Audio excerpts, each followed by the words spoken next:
लई वर्षापूर्वीची गोष्ट असेल, राजकारणात विचारधारा नावाची एक गोष्ट अस्तित्वात होती. एकदा नेता ज्या विचारधारेचा असेल, तो त्या विचारधारेच्या पक्षाशी एकनिष्ठ राहायचा. मग तो पक्ष सत्तेत असो की विरोधात. हा नेता काही त्या पक्षाची साथ सोडत नव्हता. मात्र जसं-जसं राजकारण बदलायला लागलं, तशी विचारधारा नावाची ही गोष्ट डायनोसॉर सारखी विलुप्त झाली. आताच्या काळातले नेते ज्या पक्षाची सत्ता त्या पक्षात आपलं बस्थान बांधताना आणि त्याचीच विचारधारा ही आपली विचारधारा म्हणून मिरवतात.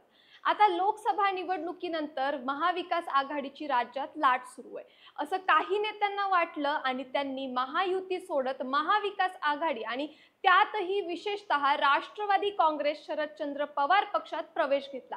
मात्र झालं काही उलटच. विधानसभा निवडणुकीत महाविकास आघाडीची मोठ्या प्रमाणात पिछेहाट झाली आणि महायुतीला स्पष्ट बहुमत मिळालं. मग त्यानंतर ज्यांनी महायुतीची साथ सोडली होती, आता तेच नेते पुन्हा महायुतीत परतण्याच्या चक्रात लागलेत.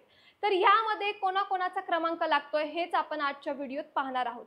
पण त्यापूर्वी एक महत्त्वाची सूचना, जर तुम्ही आमच्या चॅनलला सबस्क्राईब केलं नसेल तर सबस्क्राईब करून घ्या.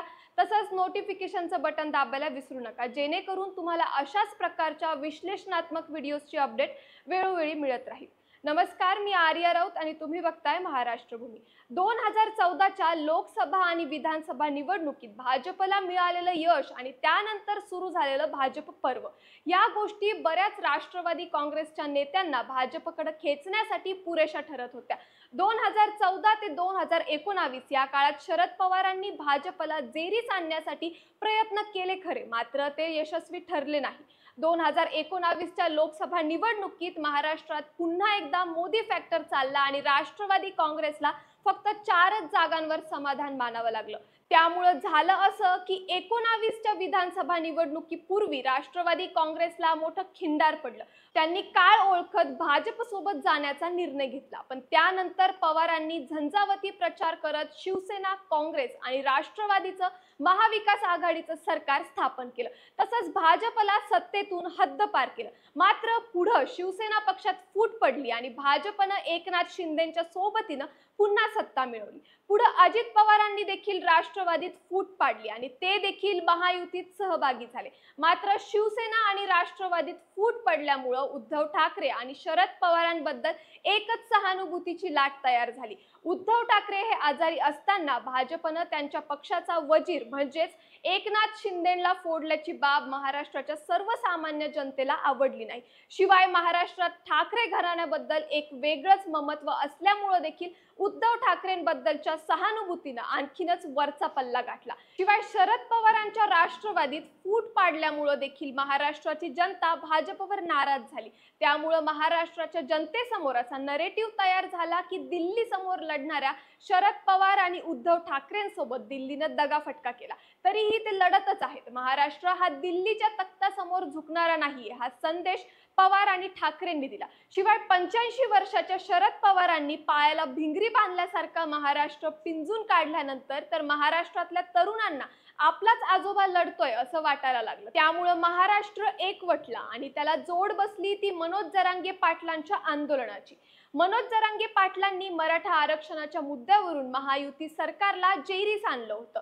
त्यांनी महायुती सरकारकडे मराठा समाजाला ओबीसीतून आरक्षण द्या ही मागणी केली होती. शिवाय ज्यावेळी उपोषणाला बसले त्यावेळी तिथं जमलेल्या मराठा आंदोलकांवर झालेल्या लाठीचार्ज आणि गोळीबारामुळे तर गृह खात्याची जबाबदारी असलेल्या देवेंद्र फडणवीसांवर मराठा समाज मोठ्या प्रमाणात नाराज झाला होता. जरांगे पाटलांनी तर थेट फडणवीसांनी आम्हाला गोळ्या घातला असा आरोप केला, ज्यामुळे मराठा समाज भाजप आणि महायुतीच्या विरोधात गेला. ज्यामुळे लोकसभा निवडणुकीत महायुतीला जोरदार पिछेहाट सहन करावी लागली. ज्या महायुतीनं महाराष्ट्रात 45 जागा जिंकण्याचं स्वप्न पाहिलं होतं, त्या महायुतीला अवघ्या 17 जागांवर समाधान मानावं लागलं. तर महाविकास आघाडीची भरभराट झाली. महाविकास आघाडीला 31 जागा मिळाल्या. यामध्ये काँग्रेस सर्वात मोठा पक्ष ठरला. काँग्रेसला 14 खासदारांचं बळ मिळालं. शिवाय उद्धव ठाकरेंना 9 खासदार निवडून आणता आले. मात्र या सर्वांमध्ये उजवे ठरले ते शरद पवार. पवारांनी 10 जागांवरच आपले उमेदवार मैदानात उतरवले होते. त्या 10 पैकी 8 जागांवर विजय मिळवण्यात शरद पवारांना यश मिळालं. तर एक साताऱ्याची जागा ही चिन्हाच्या झालेल्या घोळामुळे शरद पवारांच्या हातातून निसटली. आता लोकसभेत मिळालेल्या घवघवीत यशानंतर शरद पवार काही भारावून गेले नाही. त्यांनी विधानसभेची गणितं आखायला सुरुवात केली. पवारांनी पुन्हा महाराष्ट्रात दौरे सुरू केले. त्यावेळी असं म्हटलं जायचं की महाराष्ट्रात शरद पवारांची लाट सुरू आहे. तसंच विधानसभा निवडणुकीनंतर महाविकास आघाडीचं सरकार हे सत्तेत बसेल. तसंच शरद पवारांचा पक्ष हा महाविकास आघाडीतला सर्वात मोठा पक्ष म्हणून समोर येईल. त्यामुळे ज्या नेत्यांना कधी काळी भाजपची लाट ओळखून शरद पवारांची साथ सोडली होती, तसंच पक्षफुटीत अजित पवारांसोबत जाणं पसंत केलं होतं, त्या नेत्यांनी पुन्हा पवारांकडे यायला सुरुवात केली. ते नेते पवारांचा उंबरठा झिजवायला लागले. मात्र यातले काही नेते सोडले तर पवारांनी इतरांना सोबत घेतलं नाही. ज्या नेत्यांना पवारांनी सोबत घेतलं त्यांचं नाव म्हणजे हर्षवर्धन पाटील, सतीश चव्हाण, अभिजित पाटील आणि राजेंद्र शिंगणे असं आहे. आता वर्तमानात पाहिलं तर विधानसभा निवडणुकीच्या निकालात महायुतीनं स्पष्ट बहुमत मिळवलंय आणि भाजप सर्वात मोठा पक्ष ठरून देवेंद्र फडणवीस मुख्यमंत्री देखील झाले. त्यामुळे आता पुन्हा हे नेते भाजप आणि महायुतीकडे जाण्यासाठी इच्छुक असल्याचं पाहायला मिळत आहे. यामध्ये सर्वात पहिलं नाव येतं ते म्हणजे हर्षवर्धन पाटील यांचं. हर्षवर्धन पाटलांनी इंदापूरमधून निवडणूक लढवण्यासाठी शरद पवारांकडे जाणं योग्य समजलं होतं.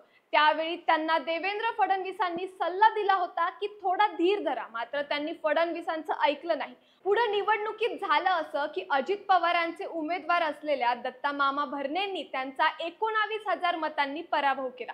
त्यामुळे पुन्हा हर्षवर्धन पाटलांची कोंडी झाली. आता देवेंद्र फडणवीसांनी मुख्यमंत्री पदाची शपथ घेतल्यानंतर हर्षवर्धन पाटलांनी थेट फडणवीसांच्या भेटीला वर्षा बंगला गाठलाय. त्यांनी फडणवीसांचं अभिनंदन देखील केले. त्यामुळे हर्षवर्धन पाटील हे पुन्हा भाजपात प्रवेश करतील अशा चर्चा राजकीय वर्तुळात रंगतायत. त्याशिवाय माढा मतदारसंघातून विजयी झालेले अभिजित पाटील हे देखील पवारांना सोड चिठ्ठी देत अजित पवारांकडे जाण्याची शक्यता आहे. अभिजित पाटलांनी लोकसभा निवडणुकीपूर्वी आपल्या विठ्ठल सहकारी साखर कारखान्याच्या 347 कोटींच्या थक हमीसाठी देवेंद्र फडणवीसांची भेट घेत शरद पवारांना सोड चिठ्ठी दिली होती. मात्र त्यानंतरच्या काळात त्यांनी पुन्हा पवारांकडे जाण्याचा निर्णय घेतला. शिवाय पवारांनी त्यांना माढ्यातून उमेदवारी देखील दिली. तसंच त्यांनी बबनराव शिंदेचे पुत्र रणजित शिंदेचा पराभव करत माढ्याचं मैदान देखील मारलं. मात्र आता अशी चर्चा होते की देवेंद्र फडणवीसांच्या शपथविधीसाठी अभिजित पाटील हे उपस्थित होते आणि ते लवकरच अजित पवार गटात प्रवेश करणार आहेत. आता सतीश चव्हाणांचं देखील नाव समोर येत आहे. गंगापूर मतदारसंघाच्या उमेदवारीसाठी अजित पवारांना सोडून शरद पवारांकडे परतणाऱ्या सतीश चव्हाणांच्या पुन्हा अजित पवारांकडे जाण्याच्या चर्चांनी आता वेग धरलाय. अजित पवारांनी उपमुख्यमंत्री पदाची शपथ घेतल्यानंतर लागलेल्या अभिनंदनांच्या बॅनरवर सतीश चव्हाणांचे फोटो झळकल्यामुळे चव्हाण देखील अजित पवारांकडे परततील अशी शक्यता आहे. त्याशिवाय जळगाव ग्रामीणची उमेदवारी मिळवलेल्या गुलाबराव देवकरांनी देखील सुनील तटकरेंची भेट घेतल्यामुळे त्यांच्या देखील अजित पवारांच्या राष्ट्रवादी काँग्रेसमध्ये जाण्याच्या चर्चांना उधाण आले. यंदाच्या निवडणुकीत त्यांचा शिंदे गटाच्या गुलाबराव पाटलांनी 59,000 मतांनी पराभव केला होता. मात्र आता देवकर हे सुनील तटकरेंच्या संपर्कात असल्याची चर्चा आहे. आता शेवटचं नाव येतं ते सोलापूर जिल्ह्याचे किंग मेकर ठरलेल्या मोहिते पाटील कुटुंबाचं. एकेकाळी शरद पवारांचे निकटवर्तीय म्हणून ओळखले जाणाऱ्या विजयसिंह मोहिते पाटलांनी सहकारी संस्थांच्या अडचणी दूर करण्यासाठी आणि आपल्या राजकीय सोयीसाठी भाजपात प्रवेश केला होता. मात्र त्यानंतरच्या काळात भाजपात मोहिते पाटलांची कोंडी व्हायला लागली. म्हणायला विजयसिंह मोहिते पाटलांचे पुत्र रणजित सिंह मोहिते पाटलांना भाजपनं विधान परिषदेची आमदारकी दिली खरी, मात्र जे वर्चस्व आणि जो दरारा मोहिते पाटील घराण्याच्या राष्ट्रवादीत असताना होता तो कमी झाला. शिवाय मोहिते पाटलांनीच माळशिरस मधून निवडून आणलेल्या राम सातपुतेंनी त्यांना डोळे दाखवायला सुरुवात केली. ही बाब ओळखून यंदाच्या लोकसभेपूर्वी मोहिते पाटलांनी शरद पवारांकडे जाण्याचा निर्णय घेतला. विजयसिंह मोहिते पाटील आणि त्यांचे पुतणे धैर्यशील मोहिते पाटील पवारांकडे परतले. मात्र रणजित सिंह भाजपातच होते, पण त्यांनी लोकसभेत माढ्यातून उमेदवारी मिळालेल्या धैर्यशील यांचं काम केलं. शिवाय यंदाच्या विधानसभेत देखील त्यांनी छुप्या पद्धतीनं शरद पवारांच्या उमेदवारांना रसद पुरवली. तसंच ज्यावेळी महायुतीचे नेते सोलापूर जिल्ह्यात प्रचाराला आले त्यावेळी रणजित सिंहांनी स्वतःला प्रचारापासून अलिप्त ठेवलं होतं. त्यामुळे महाविकास आघाडीचं सरकार आल्यावर रणजित सिंह हे औपचारिकरित्या राष्ट्रवादी काँग्रेस शरदचंद्र पवार पक्षात प्रवेश करतील असं बोललं जात होतं. मात्र राष्ट्रवादीची सत्ता काही आली नाही, भाजप पुन्हा सत्तेत आलं, त्यामुळे आता रणजित सिंह मोहिते पाटील हे भाजपमध्येच राहतील असं बोललं जातंय. पण आता त्यांच्या भाजपमध्ये राहणाऱ्याला माळशिरसमधून पराभूत झालेले भाजपचे राम सातपुतेंचा विरोध पाहायला मिळतोय.